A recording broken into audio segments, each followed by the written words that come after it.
Pandora, c'est la nature, mais sans les moustiques. C'est la forêt idéale, celle qui respire à ta place, celle où les arbres ont le wifi spirituel et où les animaux t'écoutent quand tu parles. En 2009, James Cameron nous a vendu une cure de détox écologique en IMAX. On sortait du cinéma les yeux pleins d'émerveillement et de culpabilité. On se disait qu'on allait changer et qu'on allait sauver la planète, avant bien entendu de reprendre la voiture pour rentrer chez nous. Avatar, c'était un peu notre pèlerinage moderne, 2h30 de communion avec Mère Nature, mais sans la boue, sans la sueur, sans l'odeur de la terre. Cameron nous promettait un monde plus pur, plus juste, mais surtout plus photogénique. Les Na'vi étaient l'humanité avant Amazon, le site, pas la jungle. Une tribu parfaite, sans dette, sans pub, sans réseaux sociaux. Bref, un fantasme de citadin épuisé. Pandora, c'est notre nature rêvée, celle qu'on ne touche pas, qu'on contemple et qu'on monétise. Et c'est peut-être là que commence le problème. Parce que si Avatar voulait nous réconcilier avec le vivant, il a surtout prouvé qu'on ne sait plus l'aimer autrement qu'en 4K. Parce qu'au fond, Avatar,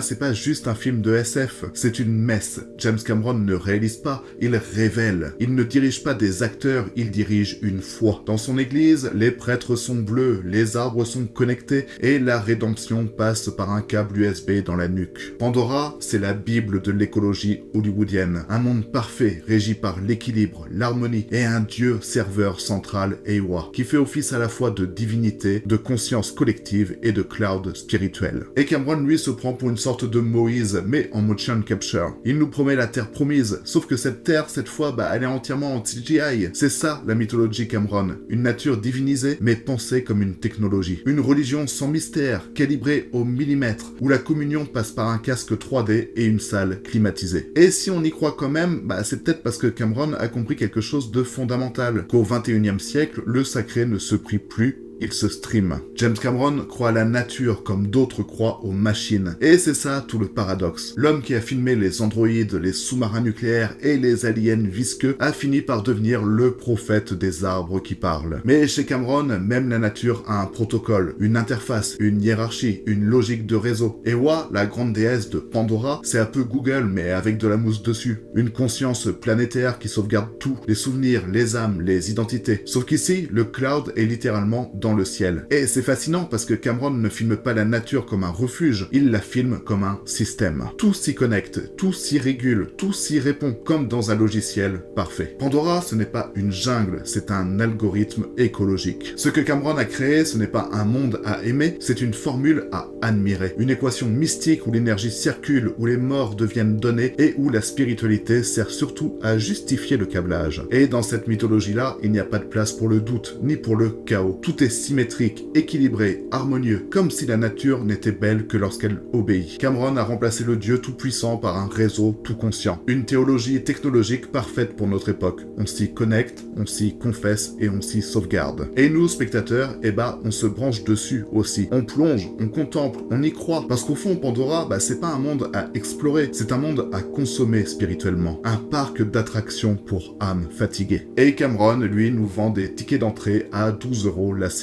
Et voilà que 15 ans plus tard, James Cameron revient. Et cette fois, Pandora brûle. Le troisième film s'appelle De feu et de cendres. Et rien que dans le titre, tout est dit. La pureté bleue se fissure, les flammes arrivent, la forêt devient cendre. James Cameron promet un ton plus sombre, plus complexe, des Na'vi moins sains, moins parfaits, peut-être même violents. C'est le moment où son utopie se retourne contre elle-même, où le paradis devient mythologie post-traumatique. Ce peuple des cendres qu'il met en scène, c'est peut-être la métaphore qu'il fuyait depuis le début. La nature qu'on a trop idéalisée finit toujours par nous rappeler qu'elle peut tuer. Et soudain, Avatar cesse d'être une fable écolo, ça devient une tragédie industrielle. James Cameron essaie de nous dire que la nature ce n'est pas juste des fleurs et de la lumière, mais c'est aussi le feu, la mort et la vengeance. Et c'est vrai, il fallait sans doute que Pandora brûle pour qu'on y croie à nouveau. Mais le paradoxe reste cruel. Pour dénoncer la destruction du vivant, il faut encore la reconstituer en images de synthèse. James Cameron veut montrer la colère de la nature, mais il la filme dans un studio climatisé à Los Angeles. Alors, on regarde les flammes, mais on ne sent jamais la chaleur. Et c'est ça le drame d'Avatar, de feu et de cendres. Il veut parler d'effondrement, mais sans la poussière. Il veut nous brûler, mais sans nous laisser de traces. Et au fond, c'est peut-être ça que James Cameron raconte sans le vouloir, qu'il n'y a plus de différence entre le feu réel et sa version numérique. On a remplacé la fin du monde par un rendu 3D. Avatar, c'est le blockbuster qui voulait sauver la planète. Mais pour le faire, il a fallu construire la machine la plus énergivore de l'histoire du cinéma. Des studios climatisés, des serveurs à pleine puissance, des kilomètres et des kilomètres de data pour modéliser chaque feuille de chaque arbre que Cameron prétendait défendre. Bref,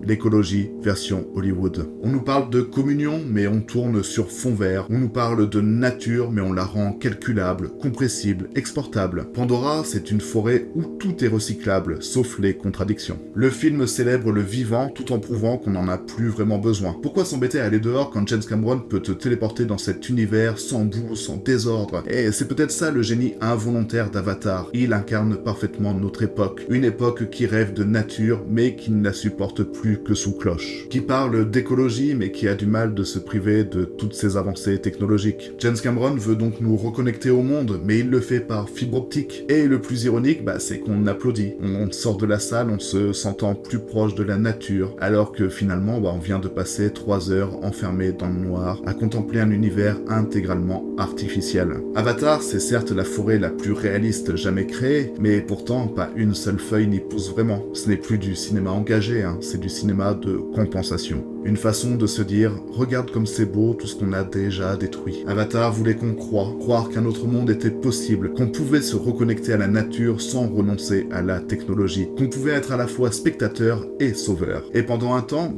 on y a cru. Pandora a en effet comblé un vide, celui qu'on ressent quand on regarde la Terre depuis nos écrans, et qu'on se dit qu'on l'a déjà trop abîmée pour oser la toucher. James Cameron nous a offert un refuge, un monde vert, cohérent, rassurant, mais sans réel danger. Le problème, c'est que cette foi-là ne sauve rien. Elle apaise, elle console, elle vend des billets, mais elle ne change pas le monde. Et si De Feu et de Cendre devait nous apprendre quelque chose, ce serait peut-être ça, que croire, ça ne suffit plus. Qu'à force de chercher des dieux dans les écrans, on a oublié de regarder le sol. Qu'à force d'idéaliser la nature, on a cessé de la défendre. La foi, c'était Pandora. La conscience, c'est maintenant. Et il ne suffit plus de voir, il faut agir, et ce, sans lunettes 3D. Le cinéma, c'est fait pour rêver, mais le rêve ne suffit plus. Si Avatar nous a appris quelque chose, c'est qu'on ne sauvera pas le monde en haute définition. On le sauvera peut-être en sortant du cadre, en plantant un arbre plutôt qu'un décor, en regardant le ciel sans filtre, en acceptant que la nature soit sale, imprévisible, désordonnée. Parce que c'est ça, le vivant. Ce n'est pas une image parfaite, c'est une lutte permanente. Alors, à la sortie du film, ne te demande pas si James Cameron avait raison. Demande-toi plutôt si toi, tu veux encore croire à Pandora ou si tu préfères enfin vivre sur Terre. Voilà, et si cette vidéo t'a parlé, like-la, commente-la, partage-la.